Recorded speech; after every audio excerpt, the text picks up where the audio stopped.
Welcome, welcome, welcome to My Black Job, the podcast.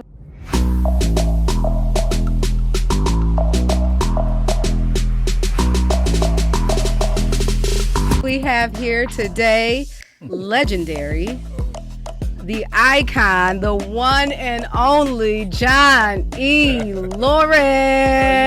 How you doing? Thanks for having me. I think I did that so well because of the fight last night. Like I must have just been get ready to rumble or something. That's right. Yeah, so it's an honor to have you here. I'm so thankful that you said yes. Thank you for asking me. I appreciate it. Yeah, to have to be able to sit alongside someone who has been in the game a lot longer than I have.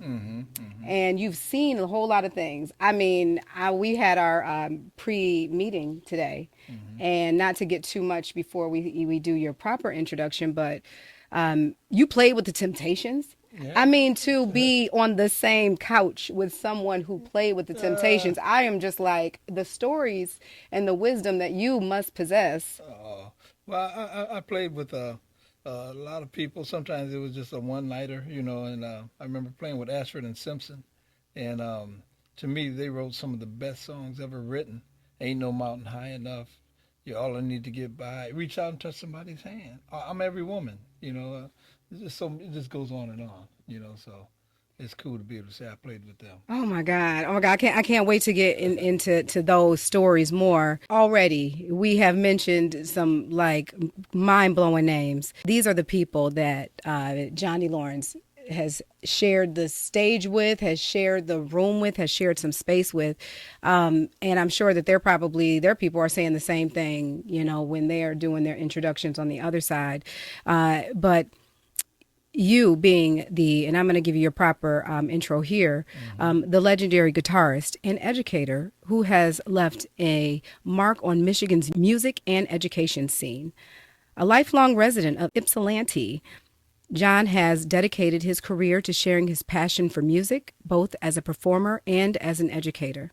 Today, we'll explore John's incredible journey, his contributions to music, education, and his impact on the community. Get ready to be inspired by his legacy, creativity, and mentorship. So I am really excited to just get into the conversation today. All right, I'm ready. As a creative, being someone who identifies as that is like you are either when someone says, what do you want to do when you grow up? You get the doctors. Okay, that's clear. You get the lawyers. All right, that's cool. Well, you say you're an artist. Man, we get thrown into the sea of the abyss. Right. Nobody checks on us. Everybody think we crazy. Yeah. I mean, we don't get taken seriously until we actually prove that all of our craziness was actually right, Right. and or our genius, that was actually genius that was coming out, And so as a creative in a space when now these days we are so liberal, we are far more liberal than I'm sure it was when you were saying I'm an artist, as little John E. Lawrence. Right. But tell us a little bit about that, because it's a lot of creatives out here that still feel like where's my lane? Yeah, when I was little, when I was 9 years old, I started playing the guitar. So I've been playing the guitar for 60 years, and I still practice and work at it every day, and I'm still growing, still learning, and still have goals in life, But what I had working for me is my parents never told me, don't play, don't practice, don't think about making a living as a musician because you won't make a living, you might fail. They never said that. As a matter of fact, they encouraged it. My dad ended up being the manager of the first band I was in at age 12, and he was a manager. He was also once we started performing regularly and making some money. We bought our own bus so we could travel to the gigs together. But he was also the bus driver. He was the mechanic. If the bus had a problem, he fixed it. My dad made my first guitar amplifier. He made the first PA system for the band. And when you see pictures of this, you think it was bought in a store. You know, he was just that professional. My mom, as a matter of fact, we used to practice in the basement from 6 to 9, Monday through Thursday, for 10 years straight. Mm. And this started at age 12? I started performing at age 12. I started playing guitar at age 9. So I put 2 years under my belt to learn how to play My Girl and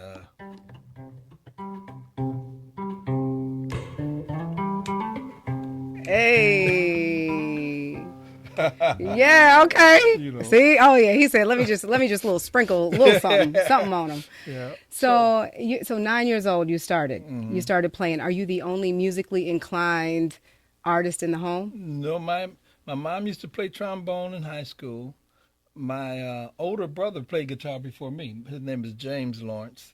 He played guitar before I did, and as a matter of fact, when he got tired of it, I got his hand-me-down guitar, which Mm. was a professional guitar. My first real guitar was a Gibson um, a guitar, which is a brand name that's well known worldwide, and it's one of the best guitars you can buy. So my first electric guitar was a Gibson, and guys in the neighborhood used to come by just to play the guitar, to play a real electric guitar, and and they played better than I did, and Mhm. and that's how I learned. I learned from the other guys in the neighborhood that used to play. There was a guy that played um, for the class, and I was in the fourth grade.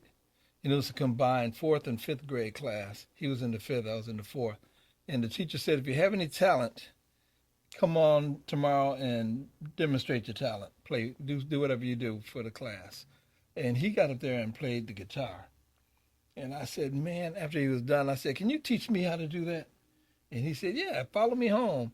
And he said, and back in those days, we walked to school. And we walked over to the projects at Ypsilanti. And and he taught me my first two songs, and I Mm. was hooked. Been playing it ever since. So it doesn't seem like, you dealt with any type of confidence issues. You Not at picked up all. an instrument, you start playing, and it was off to the races. It was off to the race. I was playing that thing every day. The first song I learned was this one, Louie Louie.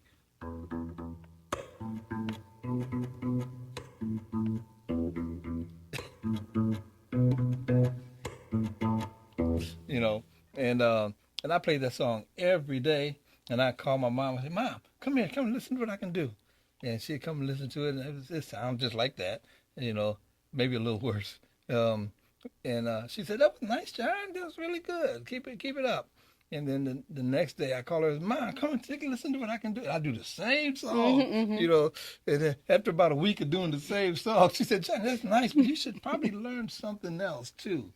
You know, and so learn something new. It never dawned on me that I had to learn something new because I was so happy doing Louie Louie, you know. Hmm. Hmm. But anyway, but that's how it started for me, and it was always encouraging. Um, my grandmother used to play ukulele. My mom's mother used to play ukulele and guitar, and I got a picture that I keep with me Mm. of her sitting on the front porch. She couldn't have been no more than about 13, my Mm. grandmother, and she's sitting on the porch playing the acoustic guitar. I keep that with me at all times, and then I also I had an aunt, my mom's sister, used to play guitar, and so I was around it all the time. And like I said, my older brother James used to play, and so and then when I started um, playing, and the guys in the neighborhood used to come by, and they'd all teach me a little something. I said, "You can play my guitar, but you got to teach me something." Hmm. And they teach me a little something, and so that's how I got started. So it's one thing to have the God given talent, but then it's another thing to then have the insight to understand that you could utilize the God given talent to now make a living for yourself, or Hmm. that there was even value attached to the talent that you were born with. Hmm. When did you realize that I that was connected. a real life thing? I'll tell you the truth. At age 12, we started throwing house parties in my parents' basements, and we charged a quarter for people to get in. And we had a band, we had a singing group up there, and we called ourselves the Soulful Soulmates, and we played. And we made money starting from that point on. And then we started going out and doing cabarets and doing other gigs. And people started calling us from different cities to perform. And so I kind of knew you could make money at it right off the bat. And one thing that happened to me is once I turned 18, 19, I decided I should probably get a regular job. Uh, and so I worked at the plant, um, GM plant, Hydromatics, and and and I was making good money. I had health insurance and everything, um, and I decided that it wasn't for me because I worked there for a year.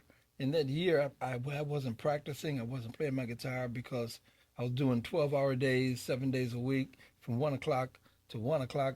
1 o'clock in the afternoon to 1 o'clock in the morning. And by the time I got home, I just wanted to just shower up, clean up, and just go to sleep, eat something, go to sleep, and then sleep until time to go to work the next day. And so for a year or so, I wasn't really practicing.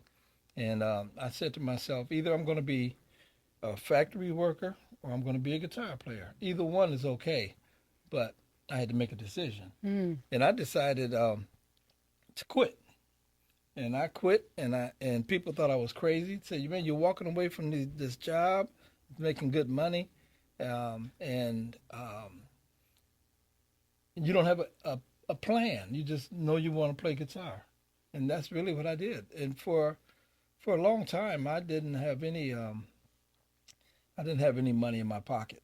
I remember walking around with a dime. Um, when all my money had ran out, I walked around. I had a dime in my pocket. I refused to spend it because I didn't want to say I was totally broke. And I kept that dime in my pocket for a long time. And but there's some people that had faith in me, and they saw, like even my son's mother. When I told her I was going to quit the factory, even though that was I was the main breadwinner, we both were working. Um, she didn't say no, you can't. What you're gonna do? For money. You got to help out. She said, okay, I'll go along with that. And she just kept working, and she carried the weight, and it gave me the space to keep practicing. So I've always had people in my life that allowed me to be myself. It's interesting. You brought up a point. You said I decided to go get a job at the factory. So here you go. You had discovered that your heart sang every time you picked up the guitar, Mm-hmm. and then you had the bright idea, or someone Yep. imparted that bright idea Mm-hmm. to go get a factory job. Mm-hmm. And I find that for a lot of us, especially as creatives, but I think it's across the board, that we find ourselves through life, we're on a path where we are having fun. Usually when we're younger, we have discovered what pure freedom and joy feels like in Right. some cases, Right. and then we decide to just trade it in and then take on all the barriers of real life, or we decide to trade it in for that factory job, right? Mm-hmm. But it's funny that we had it all along Right. and we traded it in for the worst, you know? You know what happened is I I figured out that I thought that I had to get a regular job because I was an adult, and and then after I worked that job for a while, I said, now I guess this means I'm grown. I guess I've achieved everything because there's people who get those jobs and do it the rest of their life until they retire. So I said to myself, this was easy to get a job and just go do it. It wasn't. I said that's all it takes to be an adult. I said it has to be more to life than that. Mm-hmm. And that's when I decided I was going to quit. There has to be more to life than that was the question, or really that was the entire sentence that I pondered when I was at my crossroads. At the Printheads, we bring your brand to life. Whether you are outfitting a business, school, special event, or launching your very own apparel line, we've got you covered. From embroidery to screen printing, we specialize in creating high-quality, custom gear that sets you apart. But we don't stop there. Want to learn the ropes of printing and design? Our hands-on classes are perfect for anyone looking to break into the world of custom apparel. Let the Printheads turn your vision into a reality. Your brand, your way. Visit us today. And let's get started, y'all.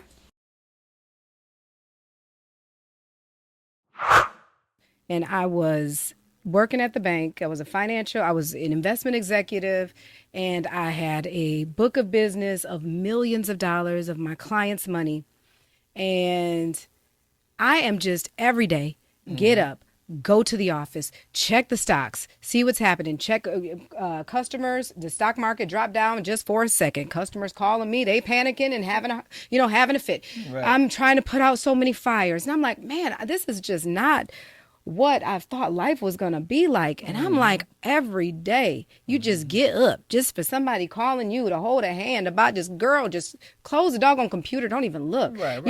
But you can't say that. But that is the way in which I was feeling, because I wasn't operating in my gift. That's right. In my purpose, in my plan, So it was that moment that I said, it has to be more to life than this. I think that's the question that has to happen with anybody that's going to go into business for themselves or follow their dream. Anybody that's going to follow their dream, I think everybody has a dream, has an idea of what they'd like to do, but they don't always have the support, and so they end up following the path that everybody follows, which is go to college and get your degree, and then you go into your field of work. I think that works for some people, and it doesn't work for others. Now that I understand that not everybody's the same, not everybody learns the same, not everybody wants to do the same thing, and it's okay to be different. Once I knew that, I knew I was on the right track. So being an artist, when you first discovered that you had musical talent, you picked up the guitar. What type of music were you playing? Did you gravitate to? Who was your icon? I liked R&B. Actually back then they called it soul music, and there was Motown, and there was a lot of different labels out of Chicago. Was it something out of Chicago? Shy Lights was on that label. Curtis Mayfield and all them. The Impressions. There was the Stax Records. The people that Isaac Hayes used to write for them and was on Stax Records.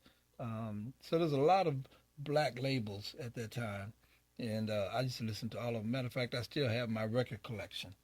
Albums. I have albums. I have 45s, the singles, that you would play, and then you could flip it over and listen to the B side. They had an A side and a B side, and I remember when the Spinners, usually the B side was not as good as the A side, but then the Spinners came out, and they used to have 2 A sides on their records, and like they might have.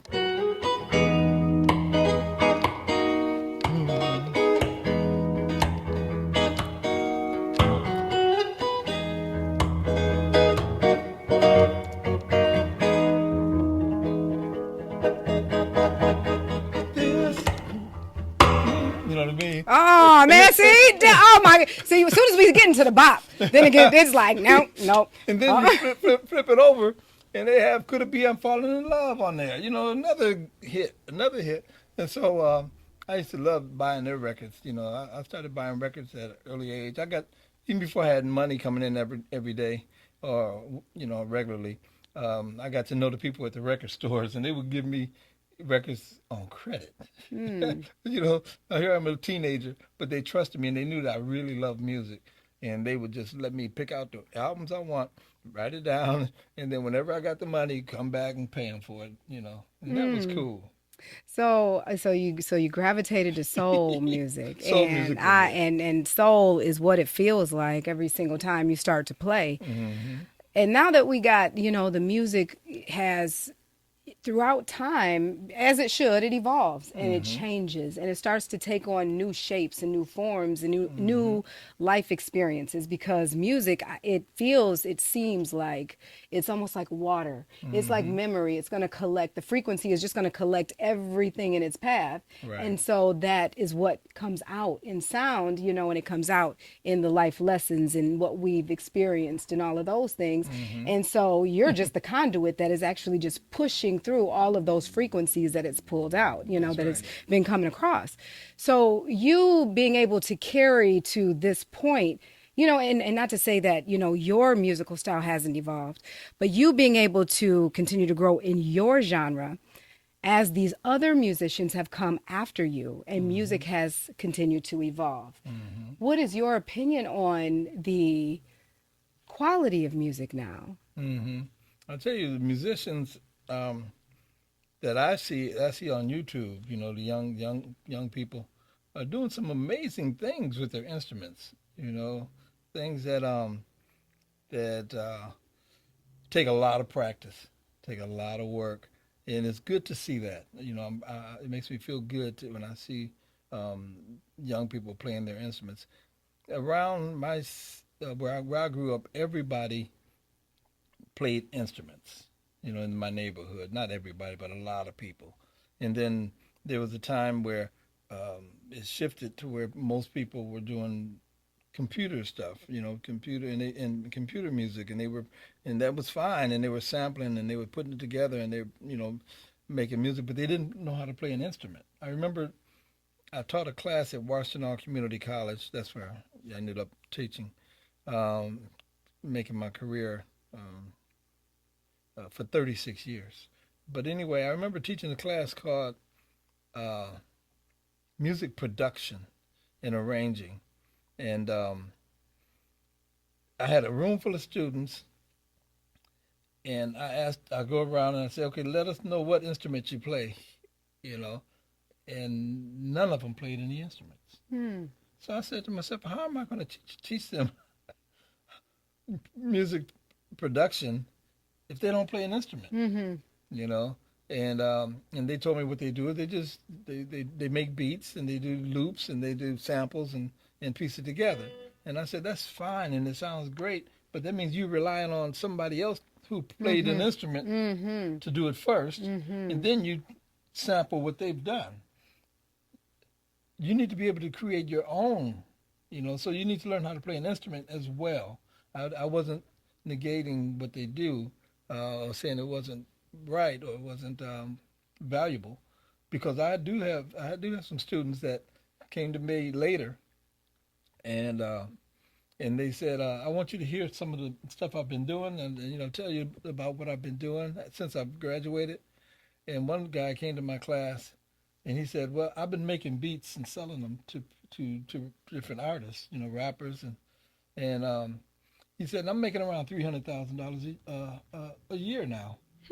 And I said, "But you can't argue that, Yeah. the whole purpose of doing this is to make a living at it. And if he's making a living, even though he couldn't play an instrument, is working for him. And that was just the starting wage for him. He was just starting Hmm. out, you know." Wow. And this is how many years ago? That was about probably about 15 years So, ago. so $300,000 at that time, 15 Oh years yeah. ago, which, we start to add on the adjusted, Right. all the adjustments for inflation and all that. Right. And we were talking about he was making some serious He was making money. some serious money. That's He was right. making, so when you're an artist, Hmm. and sometimes your mind just flows because I know that, sometimes we have to figure out what we're great at. Sometimes we Hmm. can dibble and dabble in different things. And then to understand that, okay, finally I've landed on the thing, Hmm. and it's great that I landed on it, but now how do I transfer this to now me actually getting some revenue from it, Right. so I can survive. I could use the God-given talent in order to make a living, so that I don't have to work every day. Right. Yeah. You're right. You have to figure out how to do that. And um, I wrote a book called well, basically it was about how to make a living doing music, but really the principles carry over to whatever line of work you like to go into, whatever field of work you go into. Um, and but I think it's important to understand that you you can make a living doing what you love to do. Some people, it never occurs to them, they might be really good at something, but it never dawns on them that they can actually make a living doing that. Hmm. And so, one of the first things I tell people to do is make a list of all the things that you love to do. I'm talking about things that you would do 24 hours a day, 7 days a week, if you could. And I said, and don't limit yourself to things that you know make money. Don't limit to that. Even if you couldn't make a dime, what would you be doing if you didn't need money? What would you be doing with your time? That's what I want you to put on that list. And then I said, How long does the list have to be? oh, it can be whatever you got. I had like 10 things on my list. But Dang, I'm trying to figure out 3. yeah. I gotta do some. Make a list of what you love to do, and then I had them go around the room, and I said, believe it or not, and I'd call around, go around the room, and have them all name what they do. One guy said, I love going to the movies. I said, now how can you make money going to the movies? I said, do you realize there's movie critics out there? Their job is to go. Come on now, is to go wisdom. see movies Mm-hmm. and write about the movies. And most people who go to the movies, they come back and tell people about the movies. got So that you're right. already a critic. You know what I mean? And then I remember one person said, "Well, uh, I like I like sports. That's an easy one. You know what I mean? Be good at it, work hard at it, and whatever sport you like, go for it. But you'd be surprised. I what I did on my list, I put down I like to play guitar first, and then I asked myself, well, how can I make money playing guitar? And I made a what I call a flow chart. So at the top of the chart is the list the thing that I can do, and then I asked myself, how can I make money as a guitarist? Number one, I can, if I can play guitar, I can probably perform and play for other people.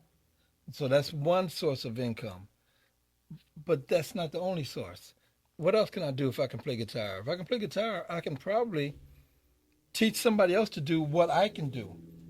Now, notice how I worded that. In other words, I don't have to know everything about the guitar. I have to know every style of music. I just have to teach them what I know. That's good. Yeah, because I was always, when I first started teaching, I started thinking, what if I run up on a student that knows more than me? Yeah. Yeah. And then I realized I never did, because I was only teaching what I From a place where you were. Right. And when you realize that you've been given people the power unnecessarily, and you took that power back. You said, wait a minute, this student don't even exist. Why am I sitting there giving all of this power to this fictitious person that I've not even met yet? That's right. And I'm sitting here trying to prepare for every single obstacle. It's like, no, just trust that you've already been conditioned. You've already gone through everything you need to do in order to get to the places where you've already arrived. Yeah, Now, that's watch good. this. Check this out. If I can teach other people how to do it, chances are I need to write down on paper the lesson.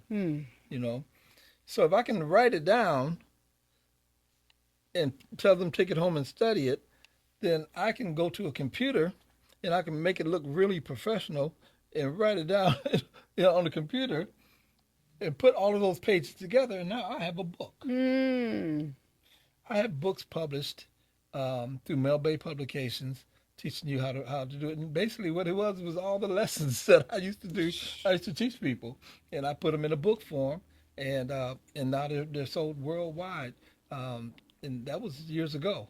And so what I found out is that you don't have to learn something new to create other jobs. Mm. So I'm a guitar player. I can perform.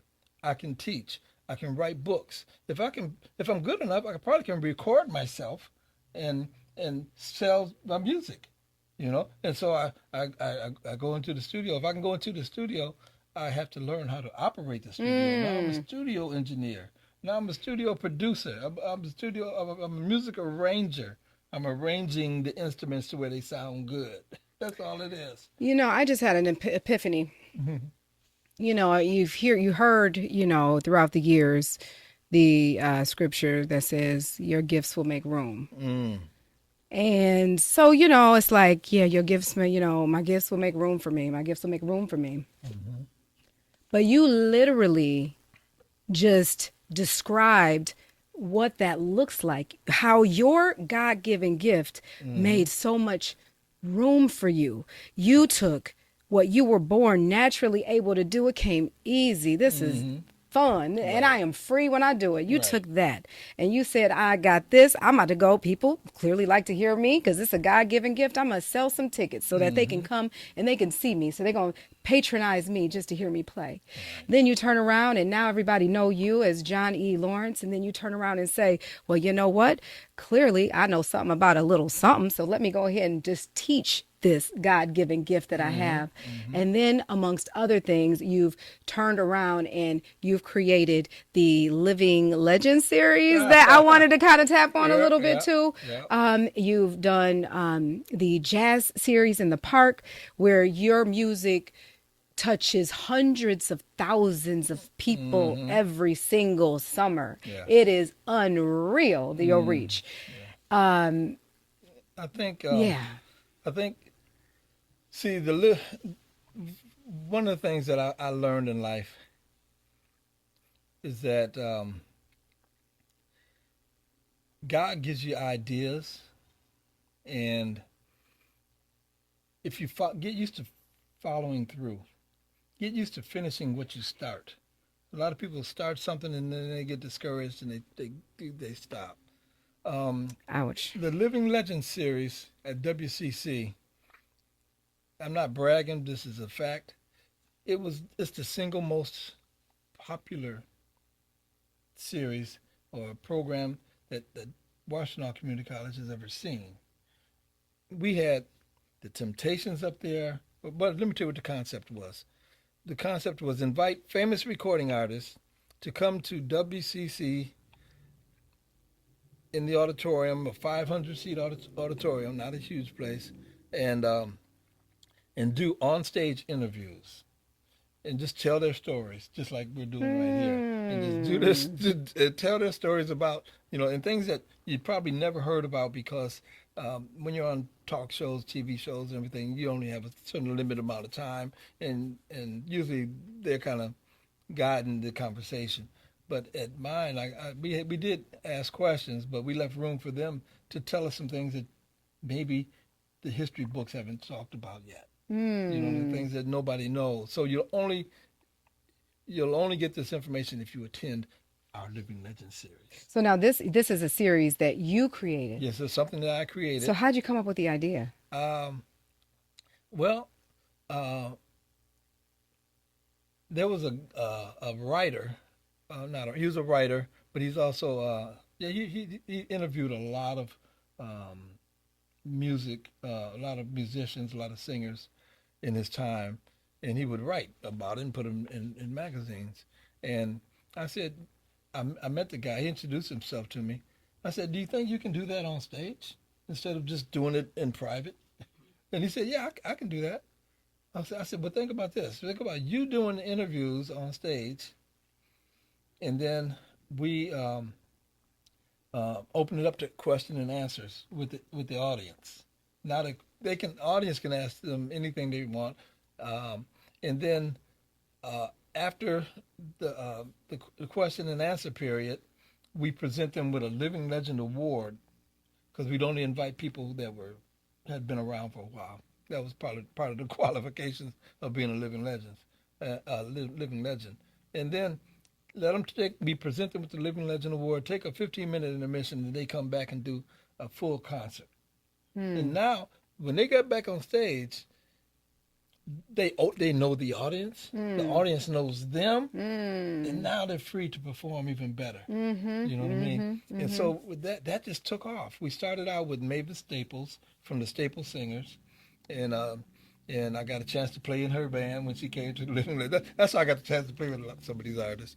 And she told us stories about how Martin Luther King used to ask the Staple Singers to come whenever he had to speak do a speaking engagement, and ask them to sing a gospel song to inspire the crowd and inspire him so he can get up there and be at his best. I never knew that. Right. History books didn't talk about that, you know. And so her father, Pop Staples, was good friends with Martin, and Martin would say, "Pops, you gonna sing my song tonight?" You know what I mean? And he said, "Oh yeah, I got you." You know, but it's good to hear about these people that we read about as real people. Yeah. You know what I mean? They're just like you and me. I remember hearing a story about Martin Luther King about when he first started. He didn't plan on doing all of that. Right. It was kind of like it just came together, and he saw a need, and it was thrusted upon him, and it was more like God said, "This is what I want you to do." Because if God gave you the entire plan ahead of time, Right. do you think you would have said yes? I'd be too scared. I think you're right. Yeah. Yeah. And then after a while, you realize you're on a path that's bigger than you. Right. It's like the jazz series. It came about. Well, it's called the Johnny Lawrence Summer Jazz Series. It came about when I wanted to do one give back concert. I wanted to give back to the community that has supported me, Ypsilanti, Michigan, all these years. And so I was going to do a free concert and do it right in the heart of downtown. And I had to get okay from the mayor, and the mayor said, "Okay, let me run it by city council." And she said, "Okay, it'll be okay." They agreed to it. And then while they were taking the time to think about it, I said, "Why stop at one concert? Why don't we make it a summer-long concert series and do it every Friday from July through Labor Day weekend?" And she said, "Okay, let's just run it by them." They agreed, but what happened was they didn't agree to it until because COVID had hit the first time and everybody was shut in, and they didn't agree to it till a week before my first concert date. And they had just lifted the restrictions and let people go outside again that week. And so everything was happening right on time. And the way I booked the concert series is 10 weeks. I just got on the phone and looked at my contact list and called my friends up. Randy Scott is a famous sax player. I called Randy, said, "Randy, would you like to play in my jazz series I'm starting one up?" He said, "Man, I got some new material that I've been working on all through COVID, and I've never played it live. I'd love to come and do it." Oh, man. You know, I called a famous trumpeter out of Detroit, Racy Biggs, who's an icon and a legend, and has played with, if you listen, usually in my catalog or my book, souvenir booklet, I put people's bios in there. All I had to do was for him was list all the people that he played with, and it took the whole page. You know what I mean? And all styles of music. But anyway, so I called Racy Biggs. I called Charles and Gwen Scales up. That's another iconic group that's been playing around Detroit for a long time, doing some great things. Dave McMurray, saxophonist. And then, and so basically I booked the whole 10 weeks, the whole series in about 10 minutes, maybe 15. I just called my friends up and they were all ready to do it, And so that's how it started. So it seems like the order of service for you is you get an inspired idea Hmm. and then you move on it. You move on it. Eh, And you don't seem to let outside interference distract you from your assignment, because it's like God imparts that message and you say, I don't care what anybody say, I'm jumping on the phone, I'm calling, I'm making sure that I'm going down to the city, I'm calling the mayor's office. I Right. mean, like you went like big. You know what Like, it is? Uh, you ever heard the when God gives you a vision, he makes a provision. yeah, I yeah, believe that. yeah. And every year when I do my jazz series, I start out with no money. I don't Mm. have any money. Um, and I somehow the money comes. And so, in like the first year, I did have some money. I saved up. I had like $30,000. I said, I'm gonna do my jazz series. $30,000 was my budget for the whole 10 weeks. And uh,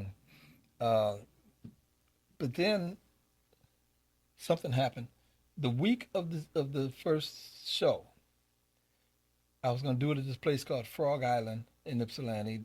And the week of the first show, the rains kept coming all week long, and it was like day and night, just rain for 4 days straight. And the area where I was going to be, the audience was going to be sitting, turned into a lake. Mm. Literally, ducks, families of ducks were swimming by, you know. And I said, wow, we can't even do it here now, after advertising it and getting everybody all excited. And so we had to move to another location, which was luckily across the street, but there was a park, but it didn't have a built-in stage. The reason why I wanted to do it at Frog Island, they had a built-in concrete stage, so I didn't have to spend money on a Mm. stage. All I had to do was pay the artist and pay for the sound company. The minute we moved across the street, I looked around and I said, "Wow, we don't have a stage." And I didn't want to do it ground level. To me, that's like a glorified family Mm-hmm. reunion or picnic. Um, I wanted it to be a professional stage. And so I found a guy that knew a guy that had the stage that he rented out. Only thing, the stage cost $27,000. There's my budget wiped out, you know. I said, okay, let's do it anyway. We just have to raise the money. And he said he didn't need it all at once. I paid him every week, $2,700 a week. Um, and so uh, we started it, and the money started coming in. People started donating, and they liked it. It was like the first time they got around to see people. People had been closed up Mm.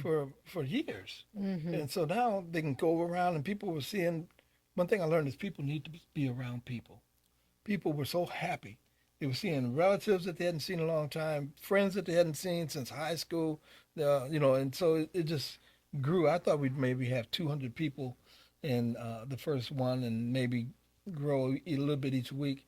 We ended up with 800 people the very Mm. first one. Then we doubled that the second week, and then that doubled the third week. It just kept doubling. And so I said, there's a need for this. Yeah. People want this, and it was free concerts. Um, and so um, after the first year, we outgrew that area. And so we had to move to the township, out from the city to the township, um, to Ford Lake Park. And believe it or not, we're outgrowing that. Mm. We're outgrowing that. We have about 4,000 to 5,000 people every week, for 10 weeks straight, and sometimes that number is higher. Like we had Gerald Albright come, and he had traffic backed up for miles and miles off the expressway, all the way down to the park. People thought it was a car accident, because it was jam packed. The packed traffic was so backed up.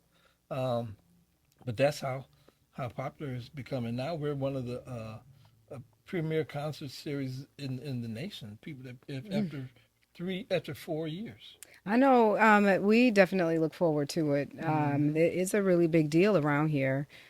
Is there any cap to your journey up this mountain of just exploration of where music can take you? No. I'm on a journey. I'm on a musical journey, um, and I got to tell you this. Um, about right before a year before COVID hit the first time, I looked at what I had been doing with my life, and even though I accomplished some things, I hadn't been doing all I could do. And I looked at when was the last time that I had written a song? When was the last time that I had recorded a song? My studio was just off for like 20 years. And I hadn't been recording um, at all and hadn't been writing anything for 20 years. And I asked myself, am I making the most out of the gift that God has given me? And I realized that I wasn't. I was sitting on my, I look at it as that my gift is God is investing that in me. And I owe him A return a on that return investment. on that investment. Exactly. And so what happened was what happened was my musical director, Mr. Al McKenzie, who used to be the musical director for the Temptations for many years, um, all of a sudden he took ill, and come to find out uh, he had cancer in the brain. It was a couple of tumors, brain tumors. Anyway, he ended up dying shortly after being diagnosed. And then my trombone player that used to play with me at church um, went home one day after church and after rehearsal, went to sleep and died. Mm. And I had just had lunch with the horn section and the pastor 6 weeks prior to that. And I said to myself, if he'd have known he only had 6 weeks to live, I said he had no idea at that time he only had 6 weeks to live. If he'd have known, how would he have lived those last 6 weeks? Chances are he would have finished some things that he started that he never finished, said some things to some people, accomplished some things that he wanted to accomplish, you know, and prioritize some things.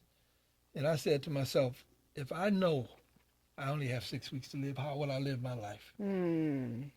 And I said, well, I've got songs that I started writing 30 years ago that I never finished, that I started recording and never did anything with them. I said, so the first thing I'm going to do is I'm going to go back, grab all those songs, and I'm going to finish them. And then I'm going to start writing every day. And for every minute I'm awake, I'm going to be in the studio writing and recording music. And I want to record my masterpiece CD. I want to leave something behind that'll show that I've been here. And so I started out with the idea I'm going to record 30 songs, and out of those 30 songs, I'm going to choose the best 12 to put on a CD and go from there. And I'm going to spend every minute I'm awake in the studio. And I ended up learning some things about myself. Number one, I didn't need as much sleep as I thought I needed. Number two, I didn't need as much food as I thought I needed. And I would spend anywhere from 15 to 20 hours a day in the studio every day. And I did that a year before COVID hit. And so when COVID hit and they shut us down and said we couldn't go outside, I was already not going outside, you know. And so I didn't notice any change. So I kept on doing that. And then after 6 months, I had like 60 songs. And then after that, I said, well, see, I'm getting better at writing songs because I'm doing it every day. And I'm writing 2 and 3 songs a day. And when I say I write them, I'm also recording them, all of the different instruments. Anyway, after a couple of years of doing that, I had like 300 songs. And I said, wow, this has to stop at some point if I'm going to put out my masterpiece CD. And so I just stopped and put out my masterpiece CD, picked the best ones off of that. But it was still a habit with me, and I'm still working those kind of hours. And it's been over 5 years now. And so I have enough songs to where after I pass away, they can keep putting out new music on me for years and years to come. I got about 1,000 songs Wow.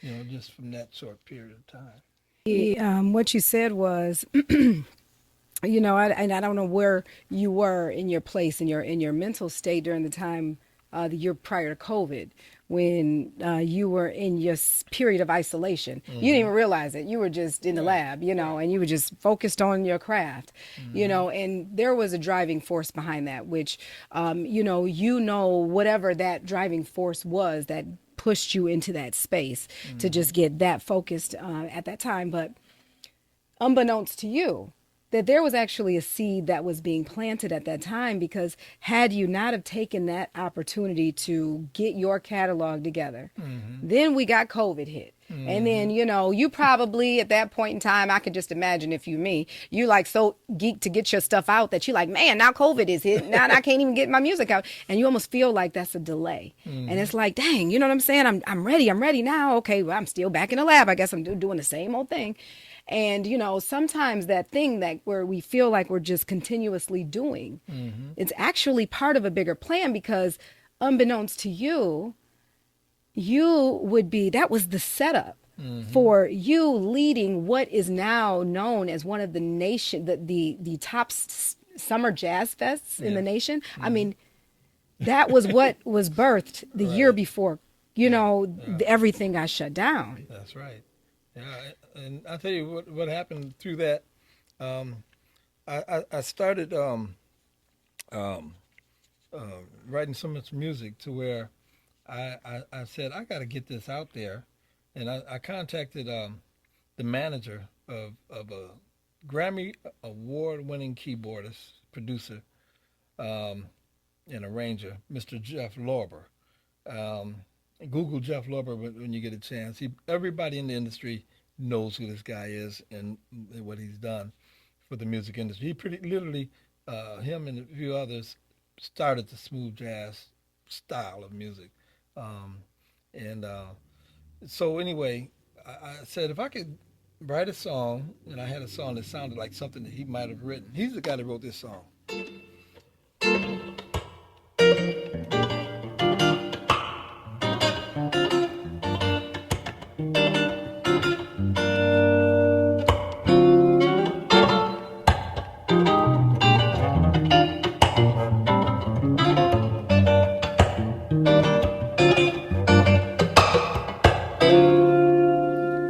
I think I heard a little Kim in there too. You know what I'm saying? A lot of people sampled that song and made other songs, and they're still doing it. That song has taken on a whole new life. Yeah. For whole new generations. Anyway, I contacted him, his manager, and asked him, can he get a message to Jeff and let him know that I have a song that I want to see if he'd produce it on me. I figure if he would produce it on me, it'd be a feather in my cap, and people will look at me as, moving up the ladder a little bit. And so I sent a email. He said I'll send Jeff an email, and Jeff with my information, contact information. And so he sent it to Jeff, let him know that I was interested. Jeff replied to me in an email and said, "Sure, John, send it to me. I like to hear it." Now I had met Jeff, and he was one of my living legends back at the college. So anyway, he kind of remembered me a bit, and so he said, "Sure, John, go ahead and send it to me." I sent him a 4-minute song, and literally 4 minutes and some seconds later, he sends me an email back. He listened to it right then. Usually, I like that about him because he's a no-nonsense kind of guy. Some people like to make you wait just because they can, and have you wondering how they're going to listen to it, are they going to like, He wasn't like that. He listened to it, and he said, "John, it's a nice song, but I think it wouldn't do well in today's market. It's kind of dated." And he said, so before I could feel too sad, he said, "So why don't we write something from scratch together?" Can you imagine a Grammy Award-winning guy saying, an accomplished keyboardist like he is, asking me, "Let's write something together." I was so elated. I almost fell out my chair. And he said, "I'm going to write, but what I'm getting at is, if I hadn't have been putting in those hours in the studio, I wouldn't have been prepared for that opportunity." They say, "Johnny, you were lucky." It wasn't luck. It was a lot of work that went behind it that made me prepared. Because you can have the opportunity, and not be prepared, does that mean you're not lucky? You know what I mean? So the key is keep working, and that's something that I got some special people in my life that stepped in and helped me. Morris Lawrence, no relation, but he was the musical director, chair of the performing arts at Washington Community College. I was like 19 when I met him, maybe 20, and he told me, he said, Johnny, I need you to. He asked me first of all to play for him, and I played for him, and he liked what I sounded like, and he said, uh, "That sounds pretty good. I like your phrasing, and I didn't know what that meant, but I figured if it came from him, it meant something good. So I said, well, okay, got something going for me. Anyway, he said, uh, "This is what I want you to do." Well, he said, "Can you read music?" I said, "No, I play it by ear. I can play anything that I hear." He said, "Well, that's only half of what you need to know. You need to learn how to read as well." He said, "So I want you to take my classes, all of my classes at WCC." This was at the time when I had a dime in my pocket. And I said, "Morris, I don't have any money. Mm. I can't sign up for your classes." He said, "I'll tell you what, come to all my classes, look at the catalog, and come to all my classes." He taught day classes and night classes, and some of them were duplicates. And I came to, he said, "And just act like you're enrolled." Mm. And Yeah. yeah, and he just took me under his wing and let me learn everything I needed to learn. And I was up there as a student for like 10 years. Mm. I'm the Mm. kind of guy, once I get into something, I go all the way. Mm. And after a while, he came to me and said, "Johnny, I think you learned everything that I can teach you. You should consider teaching." And I said, "Morris, I'm not a teacher, man." He said, "I've been watching you with the other students, and I notice how you help them. You have patience, and you explain things well. I think you'll be good at it." So I acted on his faith and belief in me until mine kicked in. And I said, "Okay, I'll try it."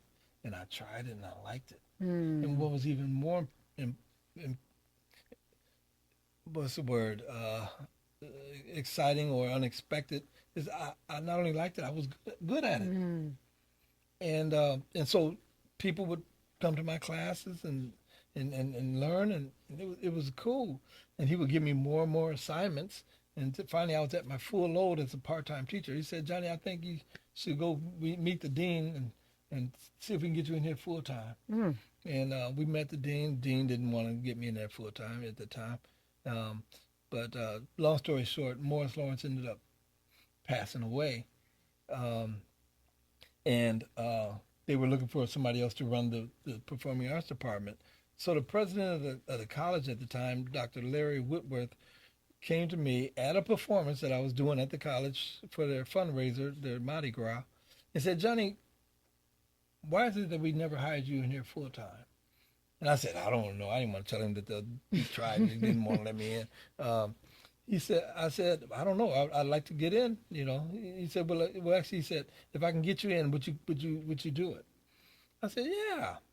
He said, "Okay, let me work on some things and I'll get back with you." And about 3 weeks went by and I hadn't heard anything. And then I saw him at a BB King concert in Ann Arbor going in. And I said, "You haven't forgotten about me, have you, Larry?" And he said, "No, I haven't forgotten about you. I'll be giving you a call soon." And he gave me a call. We met at his office. And at that time, the enrollment for the performing arts department had dropped. It was a great department, performing arts department under the direction of Dr. Lawrence. But once he died, it started dwindling, and over the years, it went down to where it was only like about 500 students in the whole performing arts, including dance, drama, and music. Uh, and anyway, um, he asked me, he told me he was thinking about canceling out the whole performing arts department because it wasn't paying for itself. He said, "But before I do, I wanted to give you a chance to see what you can do with it." And he asked me, "What would you do differently um, to make this department get back on its feet?" I said, "Well, what do you see what is wrong with it?" I said, "First of all, it has no heart. You walk through the music classes, music department, and it's like walking through a library. Nobody's out there practicing their instrument. Nobody's writing songs. Nobody's working at it. I said, I think it's lost its heart." And He said, "So, what would you do differently?" I said, "I'd develop some new courses, some courses that the students can relate to now." See, colleges sometimes get into this thing where they're so used to doing things a certain way and only offering certain types of classes. I said, nowadays people are working with the computer. We need to have a class called Computer Applications in Music to teach people how to do music on the computer. We need to have a class called people have to learn to run their own sound. And so we need to have a class called Sound Reinforcement for Stage. I said, nowadays you can't just teach big band music. You know, people go out, they do top 40 music, they do rock and roll, they do blues, they do rap.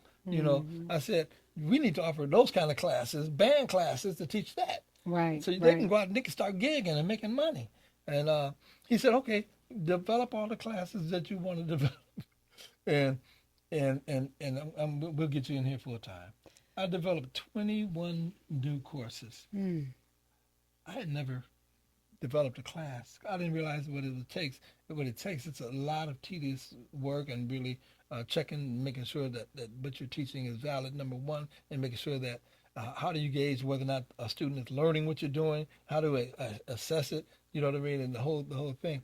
And so anyway, and then had to go in front of the curriculum committee, and they had to question, everything about the class. And so it's a long, tedious process. Most full-time teachers only develop one class in their whole life, whole career. I developed 20 in the first 2 years. Wow. So I know that the legacy that you passed on to the students has been so rich, and I want to get into that. I want to get into, because I know that you have some. I know you got some dynamite student stories too on the legacy that you've passed on. I want to jump into that on the next segment. Okay. Let's jump into that, y'all. All right, so we are back for our staple top of the charts. But this top of the charts, it got to be special, because normally we got Tiff on the back. She working the all of the boards and stuff, and she, what I'm saying, trying to mix everything back there. And so we give Tiff the day off today because we have the legendary Johnny Lawrence in the building, and you have agreed to play something for top of the charts. Oh yeah. So we are going to have you play us a melody, and because we going to razzle dazzle this one and we're going to change the rules because it's a legend in the house, then I get to change the rules too. So I'm going to actually refer to my new best friend, Matt the Chat, and that's chat as in Chat GPT, and to create me some lyrics based on our 3 words. And our 3 words are jazz, legacy, and provision. So I'm going to be looking down, y'all, looking at my lyrics, so don't judge me. Yeah, okay. So whenever you're ready to go top of the charts, y'all. Ooh, soft whispers ride the bass line. Your love's rhythm, steady and fine. We dance with the moonlight meets tide. Saxophone story where hearts collide. Your touch feels like a melody divine, a jazzed up legacy crossing in time. Hey, your love, oh, your love, a legacy and love, your love, legacy and love, legacy and love. The key strikes soft like your fingertips. Each chord you play flows from your lips. Trumpets call, the world fades away. We're lost in a groove only love can play. Your love's the rhythm in each transition, a timeless groove, my soul's provision. Your legacy love, you love me, oh, a legacy love, you love me, and it's legacy and love. You love me and legacy and love. Woo!